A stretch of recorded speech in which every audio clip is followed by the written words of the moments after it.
안녕하세요. 지금 당신의 마음에 아주 직접적인 질문 하나를 던지고 싶습니다. 지금 당신은 어떤 사람이 되어 가고 있습니까? 누군가가 오늘 당신의 삶을 조용히 바라본다면 보이지 않는 선택들, 아무도 모르는 우선순위들 속에서 당신의 영적 상태에 대해 무엇을 말하게 될까요? 그리고 더 깊이 묻습니다. 하나님 앞에서 당신의 내면은 지금 어떤 상태입니까? 겉으로 괜찮아 보이는 것과 속사람이 하나님과 정렬되어 있는 것은 분명히 다른 문제입니다. 많은 사람이 바쁘게 살아갑니다. 많은 사람이 쉼없이 움직입니다. 많은 사람이 수많은 일을 합니다.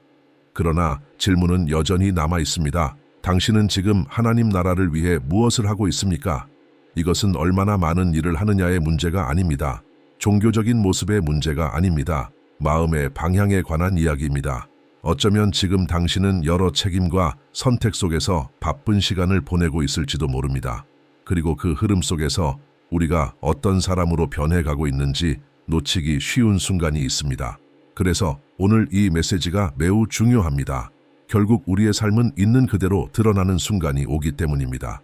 선한 사마리아인이 직함이 아니라 행동으로 드러났던 것처럼, 여리고의 맹인이 예수님 앞에서 자신의 필요를 분명히 했던 것처럼, 중풍병자가 말이 아니라 실제 변화를 경험해야 했던 것처럼 당신의 하나님과의 걸음도 지금 어떤 방향으로 가고 있는지 드러나게 되어 있습니다. 그래서 이 질문이 조용히 그러나 강하게 남습니다. 당신은 그저 하루를 지나가고 있습니까? 아니면 하나님의 마음에 합한 방향으로 살아가고 있습니까? 오늘 당신은 왜 많은 사람이 바쁘지만 정작 하나님 나라에는 깊이 쓰임받지 못하는지 분명하게 보게 될 것입니다. 교회 가까이에 있으면서도 하나님이 찾으시는 중심에서는 멀어질 수 있는 이유도 깨닫게 될 것입니다. 그리고 무엇보다 지금 당신이 어떤 태도로 이 시간을 살아가야 하는지 분명한 영적 분별을 얻게 될 것입니다. 그러니 이 말씀의 끝까지 함께 머물러 주십시오. 오늘 우리가 나눌 내용은 단순한 정보가 아니라 당신의 걸음을 위한 방향이기 때문입니다. 말씀으로 들어가기 전에 한 가지 부탁을 드리고 싶습니다. 이 메시지가 이미 당신의 마음에 울림을 주고 있다면 지금 채널을 구독해 주십시오. 당신의 구독은 이 말씀이 더 많은 사람에게 전해지도록 돕는 귀한 통로가 됩니다. 오늘 이 메시지가 당신에게 도달한 것처럼 당신의 작은 참여를 통해 더 많은 생명이 이 말씀을 듣게 될 수 있습니다. 이제 마음을 준비하십시오. 이 모든 것을 이해하기 위해 우리는 말씀으로 가야 합니다. 예수님은 매우 의미 깊은 이야기를 들려주십니다. 한 사람이 성전에서 집으로 돌아가고 있습니다. 그는 예루살렘에서 여리고로 내려가는 길에 있습니다. 두 도시는 약 40km 정도 떨어져 있습니다. 이 장면을 따라가다 보면 그가 예배를 드리고 돌아오는 사람이라는 것을 느끼게 됩니다. 거룩한 자리에 있었다가 이제 일상으로 돌아가는 길입니다. 그런데 돌아오는 길에서 그는 강도들을 만납니다. 그들은 단지 빼앗기만 한 것이 아닙니다. 그를 심하게 때리고 거의 죽은 상태로 길게 버려둡니다. 그때 한 제사장이 그 길을 지나갑니다. 종교적인 사람, 하나님의 일을 잘 아는 사람, 당연히 자비를 보일 것 같은 사람입니다. 그러나 그는 다친 사람을 보고도 아무것도 하지 않기로 합니다. 도와주는 일이 번거로웠을 수도 있고 시간이 아깝다고 느꼈을 수도 있습니다. 상황이 부담스럽게 느껴졌을 수도 있습니다. 그는 성전에서 섬기는 사람입니다. 거룩한 일을 담당하는 사람입니다. 하지만 그 순간 자신의 신앙생활에 더 마음이 쏠려 있었고 도움이 필요한 사람을 돌볼 여유가 없었습니다. 그래서 그는 아무 일도 없는 것처럼 그 자리를 지나갑니다. 그 다음에는 또 다른 종교인이 그 길을 지나갑니다. 이번에는 레위인입니다. 그 역시 여러 섬김에 참여하는 사람입니다. 제사장만큼 두드러지지는 않을 수 있지만 이웃 사랑을 말하고 돌봄을 노래하고 공동체의 중요성을 잘 아는 사람입니다. 그런데도 그 역시 돕지 않습니다. 아마 집으로 서둘러 가고 있었을지도 모릅니다. 자신의 일정이 더 급했을지도 모릅니다. 그도 결국 외면하고 지나갑니다. 그때 예수님은 예상 밖의 인물을 등장시키십니다. 여행 중이던 한 사마리아 사람이 그 길을 지나갑니다. 성경은 그가 예루살렘이 아닌 사마리아의 산에서 예배하던 사람임을 암시합니다. 그 역시 그 자리에 도착합니다. 그리고 분명해집니다. 다친 사람은 사마리아인이 아니라 유대인입니다. 그럼에도 불구하고 그는 상처 입었고 돌봄이 필요합니다. 사마리아 사람은 자신의 고정관념을 내려놓습니다. 그 순간 유대인인지 사마리아인인지 출신이 무엇인지는 중요하지 않습니다. 그의 눈앞에는 도움이 필요한 한 사람만 있습니다. 그래서 그는 자신의 일정을 멈추고 계획을 내려놓고 그 사람에게 다가갑니다. 그는 상처를 치료하고 정성스럽게 약을 바르고 그를 자기 짐승에 태워 여관으로 데려갑니다. 그리고 여관 주인에게 말합니다. 그가 회복될 때까지 돌봐주십시오. 내가 맡기는 것이 부족하면 내가 돌아올 때 차액을 지불하겠습니다. 그리고 36절에서 예수님이 질문하십니다. 이 세 사람 중에 누가 강도를 만난 자의 이웃이 되었습니까? 이제 당신과 함께 생각해 보기를 원합니다. 사람들이 교회에 올 때 무엇을 찾고 있는지에 대해 말입니다. 우리는 과연 그들이 찾는 것을 준비하고 있을까요? 이 본문은 매우 중요한 사실을 보여줍니다. 그 사람이 누구인지는 중요하지 않습니다. 부자인지 가난한지, 기대하는 기준에 맞는지 아닌지, 차를 타고 왔는지 아닌지와 상관없이 질문은 이것입니다. 당신은 그 사람을 어떻게 바라보고 있으며 그 사람은 그곳에서 무엇을 찾고 있을까요? 오랫동안 나는 사람들에게 가장 먼저 필요한 것이 구원이라고 생각했습니다. 사람들이 그것을 찾으러 온다고 여겼습니다. 그러나 복음을 자세히 보면 흥미로운 사실이 보입니다. 여리고의 맹인이 예수님께 나아왔을 때 내가 내게 무엇을 하여 주기를 원하느냐는 질문에 그는 구원받기를 원합니다 라고 말하지 않았습니다. 그는 보기를 원합니다 라고 말했습니다. 가버나움의 중풍병자도 친구들이 그를 데려온 이유는 먼저 구원이 아니라 다리의 치유였습니다. 이 사실이 사람들이 우리에게 올 때 무엇을 찾는지 다시 생각하게 했습니다. 실제로 그들은 당신에게 다가옵니다. 당신 곁에 앉고 당신의 가까운 자리로 옵니다. 메시지를 들을 수는 있지만 가장 가까운 경험은 당신을 통해 이루어집니다. 그 사람이 처음 도착했을 때 어떻게 맞이받습니까? 들어올 때 어떤 환대를 경험합니까? 자리가 하나뿐이라면 누가 서 있게 됩니까? 당신입니까? 그 사람입니까? 이 질문들은 반드시 점검되어야 합니다. 우리가 어디로 가고 있는지, 그리고 앞으로 올 일을 위해 정말 준비되어 있는지를 분별해야 하기 때문입니다. 차분히 생각해 보십시오. 사람들이 교회에서 가장 먼저 살펴보는 것 중 하나는 좋은 환경입니다. 처음 방문하는 많은 사람들은 안전하게 주차할 수 있는지, 편안한 자리가 있는지, 공간이 쾌적한지, 소리가 또렷한지를 살핍니다. 시야가 완벽하지 않더라도 안전함과 환영받는 느낌은 큰 차이를 만듭니다. 그곳에 자신을 위한 자리가 있다는 것을 느끼는 순간 이미 많은 것이 전달됩니다. 잠시 멈추어 깊이 생각해 보십시오. 이것이 바로 우리의 첫인상입니다. 처음 만남 이후에 사람들은 그곳에서 자신이 어떻게 맞이받는지를 살펴봅니다. 그들이 도착했을 때 그곳에 기쁨이 있는지, 진짜 환영이 있는지를 느낍니다. 사람들은 단지 참아주는 곳에는 다시 오기를 주저합니다. 하지만 진심으로 환영받는 곳에는 기꺼이 다시 오려고 합니다. 그래서 당신이 누군가를 바라보았을 때 그 사람이 낯설게 느껴진다면 그럴 수 있습니다. 그 사람을 처음 온 방문자처럼 대해 주십시오. 정중하게 맞이하십시오. 따뜻하게 대해 주십시오. 자리가 없다면 당신의 자리를 내어줄 수도 있습니다. 부드럽게 인사하십시오. 환영한다고 말해 주십시오. 이곳에 와준 것이 기쁘다고 전해 주십시오.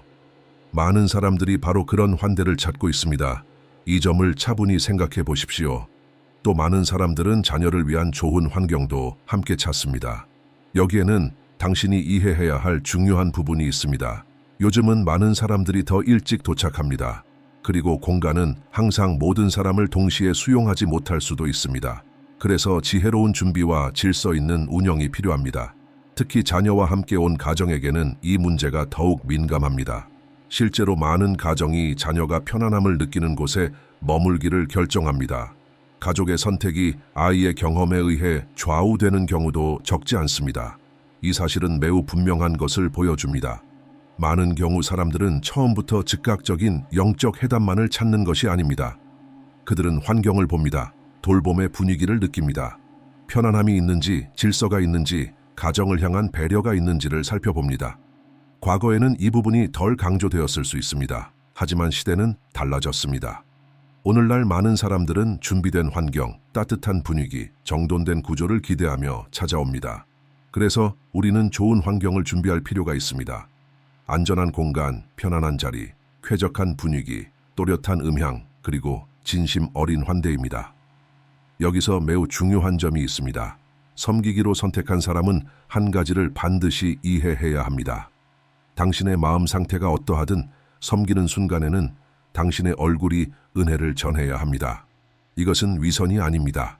하나님의 나라를 먼저 두는 태도입니다. 만약 누군가가 와서 무거운 분위기나 차가운 반응을 느낀다면 그 첫인상만으로도 마음이 멀어질 수 있습니다. 사람들은 따뜻한 환대를 원합니다. 그러나 과장된 표현은 필요하지 않습니다. 또 많은 사람들이 주목하는 것은 찬양의 질입니다. 기름 부으심은 중요합니다. 그러나 준비와 완성도도 중요합니다. 건강한 예배의 분위기는 이 두 가지가 함께 어우러집니다. 그래서 세심한 준비와 깊은 배려가 필요합니다. 사람이 편안히 앉고 가족이 안정되며 잘 준비된 찬양을 들은 후에야 그 마음은 더 자연스럽게 기도와 말씀에 열리게 됩니다. 또 한 가지, 많은 사람들이 찾지만 항상 마련되어 있지 않은 것이 있습니다. 모임 이후에 잠시 머물 수 있는 교제의 공간입니다. 간단히 대화를 나누고 관계를 맺을 수 있는 자리입니다. 왜냐하면 어떤 사람들은 모든 것이 너무 빨리 끝나면 쉽게 연결되지 못하기 때문입니다. 모임이 너무 빠르게 끝나면 사람들은 그냥 떠나버립니다.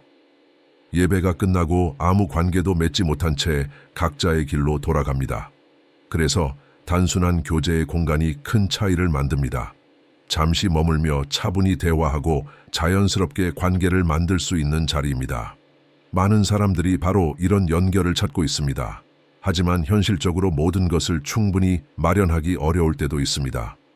보통 더 잘 준비하고 싶은 마음은 있지만 환경에는 한계가 있습니다. 그럼에도 분명한 사실이 있습니다.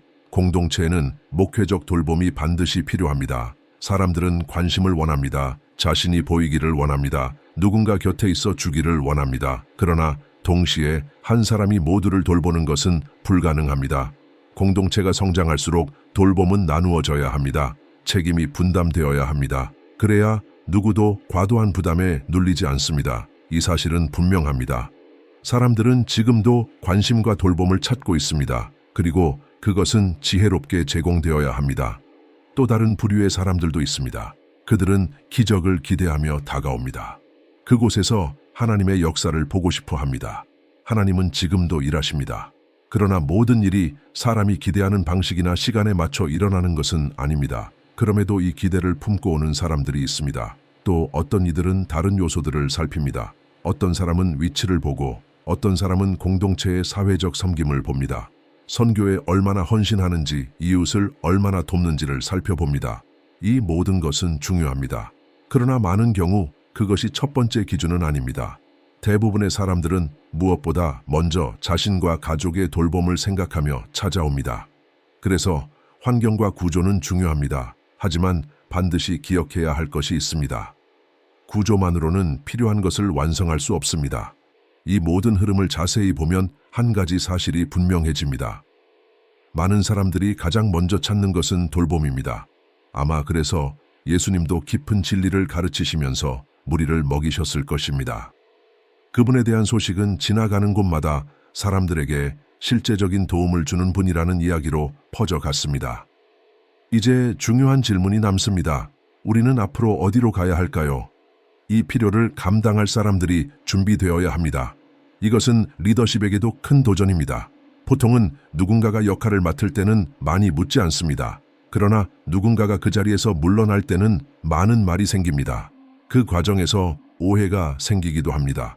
그래서 함께 걸어갈 사람의 기준을 분별하는 일이 중요합니다. 첫 번째로 필요한 것은 분명합니다. 자신의 삶을 잘 돌볼 줄 아는 사람입니다. 자신의 감정과 삶조차 정리하지 못한다면 상처 입은 채 오는 사람을 어떻게 도울 수 있겠습니까? 잘 섬기기를 원한다면 한 가지를 이해해야 합니다. 실제적인 자리에서 누군가를 안내하게 되는 순간이 반드시 옵니다. 예를 들어 주차를 안내하는 자리에서 당신은 부드럽지만 분명하게 이렇게 말해야 할 수도 있습니다. 여기에 차를 세워주십시오. 상대가 당신의 안내를 바로 받아들이지 않을 수도 있습니다. 부드럽게 안내했지만 다른 선택을 하겠다고 말할 수도 있습니다. 어떤 순간에는 분명하면서도 온유하게 이렇게 말해야 할 때가 있습니다. 이곳에는 앉을 수 없습니다. 이 길로는 지나갈 수 없습니다. 지금은 자녀를 위한 자리가 없습니다. 이미 정원이 찼기 때문입니다. 이렇게 찾아오는 사람에게서 당신은 완벽한 태도를 기대할 수 없습니다. 그가 어떤 하루를 보내고 왔는지 당신은 알지 못합니다. 혼란스러울 수도 있고 마음이 상해 있을 수도 있으며 짜증이 나 있거나 거칠게 반응할 수도 있습니다. 그때 중요한 질문이 있습니다. 그 사람은 당신 안에서 무엇을 만나게 될까요? 이상적인 모습은 분명합니다. 이미 예수님을 만난 사람, 그리고 상대의 일시적인 상태를 감당할 준비가 된 사람입니다. 만약 그 사람이 그리스도를 알고 난 이후에도 같은 태도를 계속 유지한다면 그때는 훈련과 돌봄이 필요합니다. 그러나 첫 만남의 순간에는 섬기는 사람의 성숙함이 먼저 드러나야 합니다. 왜냐하면 실제로 자기 삶을 돌보지 못하는 사람이 다른 사람을 잘 섬기기는 매우 어렵기 때문입니다. 그리고 그 다음은 가정입니다. 결혼 생활, 가정의 질서도 잘 돌볼 수 있어야 합니다. 그래서 섬기는 사람에게는 자기 가족을 잘 관리하는 능력이 필요합니다. 또한 자신의 책임, 시간, 역할, 약속을 성실히 감당해야 합니다. 모임에는 시작하는 시간이 있고 마치는 시간이 있습니다. 지금 당신의 삶의 형편이 어떤 역할을 맡기에 충분하지 않을 수도 있습니다. 그렇다고 해서 당신의 가치가 없는 것은 아닙니다. 다만 그 역할을 맡기에는 지금이 적절한 때가 아닐 수 있습니다. 많은 사람들이 이 사실을 인정하기 어려워합니다. 그래서 감당하지 못할 약속을 무리하게 맡기도 합니다. 그러므로 분별이 필요합니다. 날마다 새로운 사람들이 오기 때문에 많은 사람이 함께 섬기면 부담은 훨씬 가벼워집니다. 그러나 이를 위해서는 실제적인 여유가 필요합니다. 어떤 사람은 마음은 있지만 시간이 없습니다. 어떤 사람은 시간은 있지만 삶의 증거가 아직 부족합니다. 공적으로 섬기는 사람은 보이지 않는 자리에서도 일관된 삶이 필요합니다. 성숙보다 앞선 노출은 종종 질문을 낳습니다. 그래서 사람을 세우는 일에는 신중함이 필요합니다. 또 한 가지 중요한 사실이 있습니다. 이 책임은 혼자 감당하는 것이 아닙니다. 공동체가 있고 함께 나누는 리더십이 있습니다. 교회는 한 사람의 소유가 아닙니다. 경외함과 책임감으로 함께 세워가는 공동의 사명입니다. 그래서 모든 일은 진지하게 다루어져야 합니다. 함께 걸어가기를 원한다면 이 원칙을 이해해야 합니다. 시간이 필요합니다. 그리고 분명한 삶의 증거도 필요합니다. 시간은 있지만 증거가 없는 사람도 있습니다. 시간과 증거가 있어도 참여를 원하지 않는 사람도 있습니다. 또 어떤 사람들은 과거의 상처 때문에 잠시 회복의 시간이 필요합니다. 이것은 충분히 이해할 수 있습니다. 하지만 또 다른 어려움도 있습니다. 시간도 있고 증거도 있고 의지도 있지만 사람들과 조화를 이루지 못하는 경우입니다. 연합이 없다면 건강하게 섬길 수 없습니다. 그래서 이 모든 요소를 한 사람 안에서 찾는 일은 결코 쉽지 않습니다. 바로 여기서 매우 중요한 요소가 등장합니다. 훈련입니다. 섬기기를 원한다면 먼저 해야 할 일은 분명합니다. 당신의 삶을 돌보십시오. 당신의 가정을 돌보십시오. 당신의 책임을 돌보십시오. 그리고 하나님 앞에서 조용히 스스로에게 물어보십시오. 당신에게 시간이 있습니까? 삶의 증거가 있습니까? 정말로 원하고 있습니까? 팀으로 함께 걸어갈 수 있습니까? 여기까지 마음으로 따라왔다면 이제 당신은 준비의 자리에 서 있습니다. 그러나 반드시 마음 깊이 새겨야 할 것이 있습니다. 섬기기를 원한다면 인정받고 싶은 마음, 드러나고 싶은 마음, 보상을 기대하는 마음을 조심해야 합니다. 이 부분이 가장 어려운 지점 중 하나입니다. 때로는 아주 작은 부탁에도 마음이 흔들리는 사람이 있습니다. 예를 들어 바닥에 종이를 줍는 일처럼 사소해 보이는 일에도 마음이 불편해질 수 있습니다. 이 반응은 내면을 점검하라는 신호일 수 있습니다. 어떤 사람은 눈에 띄지 않는 역할을 맡게 되면 자신이 낮아졌다고 느낍니다. 그러나 하나님의 나라를 이해하는 사람은 압니다. 마음이 바르게 서 있다면 작은 섬김은 존재하지 않습니다. 문제는 맡겨진 일이 아니라 그 일을 대하는 자기 인식에 있습니다. 그래서 섬김에 앞서 하나님께서 당신의 정체성을 바로 세우시도록 허락해야 합니다. 이 부분이 건강하지 않으면 강해 보여도 약한 고리가 될 수 있습니다. 그리고 우리 앞에 있는 것은 단순한 일이 아닙니다. 사람입니다. 이 문을 지나오는 사람들은 말하지 않은 아픔을 품고 올 수 있습니다. 그들은 사랑을 필요로 합니다. 존중을 필요로 합니다. 돌봄을 필요로 합니다. 관심을 필요로 합니다. 여기서 특히 리더에게 중요한 지혜가 있습니다. 누군가를 돕는 자리에는 두 가지 위험이 따를 수 있습니다. 첫째는 도움을 받는 사람이 의존하게 되는 위험입니다.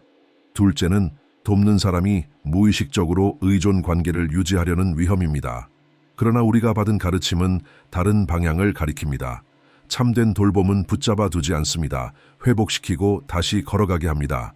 상처 입은 사람은 돌봄을 받았고 필요한 동안 보호를 받았지만 회복되면 다시 걸어가게 되어 있습니다. 여기에는 매우 중요한 원리가 담겨 있습니다. 영적인 돌봄의 목적은 지속적인 의존을 만드는 것이 아닙니다. 사람을 세워 하나님 앞에서 스스로 서게 하는 것입니다. 그래서 어떤 때는 당신이 누군가를 위해 기도할 것입니다. 어떤 때는 함께 금식할 것입니다. 또 어떤 때는 말씀을 가르칠 것입니다. 그러나 언젠가는 그 사람이 스스로 걸어가야 할 시간이 옵니다. 스스로 기도해야 합니다.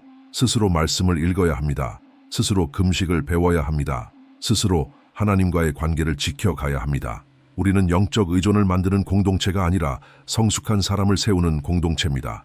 이 시선이 분명해지면 마음도 자유로워집니다. 누군가가 다른 곳으로 보내질 때에도 두려움이 없습니다. 하나님의 나라는 어느 한 공간보다 더 크기 때문입니다. 사람이 세워지고 다른 자리에서 열매 맺도록 보내질 때 그것은 손실이 아니라 하나님 나라의 확장입니다. 당신에게 필요한 것은 눈앞의 필요에 기꺼이 반응하는 마음입니다. 예수님이 남기신 질문도 바로 이것을 드러냅니다. 누가 그 상처 입은 사람의 이웃이 되었습니까? 직함을 가진 사람이 아니라 필요에 반응한 사람이었습니다. 그러므로 길에서 상처 입은 사람을 보게 될 때 누군가 오기를 기다리지만 마십시오. 이미 필요를 보았다면 부드럽게 다가가십시오. 기도를 건네십시오. 돌봄을 전하십시오. 그리고 필요하다면 적절한 도움으로 연결해 주십시오. 지금도 수많은 사람들이 돌봄을 찾으며 들어오고 있습니다. 한 가지는 분명히 마음에 새겨야 합니다. 하나님 앞에서 사람의 가치는 소유로 결정되지 않습니다. 이 문을 들어오는 순간 이 기준을 기억하십시오. 많이 가진 사람도 적게 가진 사람도 모두 하나님의 자녀로 맞이받습니다. 우리는 서로를 섬기도록 부름받았습니다. 하나님의 나라는 한 사람으로 움직이지 않습니다. 하나님의 나라는 당신을 필요로 하고 나를 필요로 합니다. 그리고 함께할 때 우리는 들어오는 사람들에게 진짜 돌봄을 전할 수 있습니다. 오늘 우리가 마주한 큰 도전은 여전히 많은 사람들이 혼자 들어와 혼자 돌아간다는 사실입니다. 조용히 들어왔다가 조용히 떠나며 그 마음의 무게를 아무도 알아주지 못합니다. 때로는 짧은 대화 하나, 의도적인 관심 한 번, 작은 돌봄의 손길 하나가 누군가의 방향을 완전히 바꿀 수도 있습니다. 그래서 지금 당신 앞에 이 질문이 조용히 놓여 있습니다. 하나님이 찾으실 때 당신은 내가 여기 있습니다 라고 말할 준비가 되어 있습니까? 지금 이 순간 하나님 앞에서 마음을 조용히 내려놓고 당신을 더 깊은 자리로 초대하고 싶습니다. 오늘 메시지를 듣는 동안 성령께서 당신의 삶의 어떤 부분을 부드럽게 건드리셨을 수도 있습니다. 어쩌면 하나님께서 당신을 더 깊은 민감함으로, 더 깊은 돌봄으로, 더 성숙한 믿음으로 부르고 계심을 느꼈을지도 모릅니다. 누가복음 10장에서 사마리아 사람이 상처 입은 이를 보고 그냥 지나가지 않고 가까이 다가갔던 것처럼 지금 주님도 당신에게 가까이 오고 계십니다. 주님, 지금 이 말씀을 듣고 있는 이 사람을 만져주십시오.